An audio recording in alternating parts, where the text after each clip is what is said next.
Melbourne test match کی دونوں inning میں ایک ہی انداز میں آؤٹ ہونے والے سابق کپتان بابر اعظم کی تکنیک پر سوالات اٹھنے لگے۔ آسٹریلیا کے خلاف سیریز کے دوسرے ٹیسٹ میچ میں بابر اعظم ایک ہی انداز میں دو مختلف بولر کا شکار بنے، جس کے بعد ان کی تکنیک پر سوال اٹھائے جا رہے۔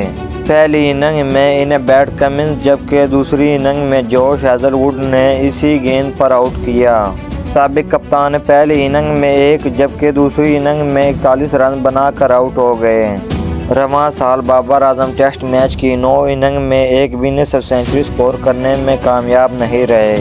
ڈیبیو کے بعد یہ پہلی بار ہوا کہ سابق کپتان ایک سال میں ایک بھی نصف سنچری بنانے میں کامیاب نہیں رہے۔ سابق کپتان نے 9 اننگ میں 22.66 کی اوسط سے 204 رن کے ساتھ سال کا اختتام کیا۔ واضح رہے کہ میلبرن ٹیسٹ میں آسٹریلیا نے پاکستان کو 79 رن سے شکست دے کر 3 میچوں پر مشتمل سیریز میں 2-0 کی فیصلہ کن برتری حاصل کر لی ہے۔ سیریز کا آخری ٹیسٹ میچ 3 جنوری سے سڈنی میں شیڈول ہے۔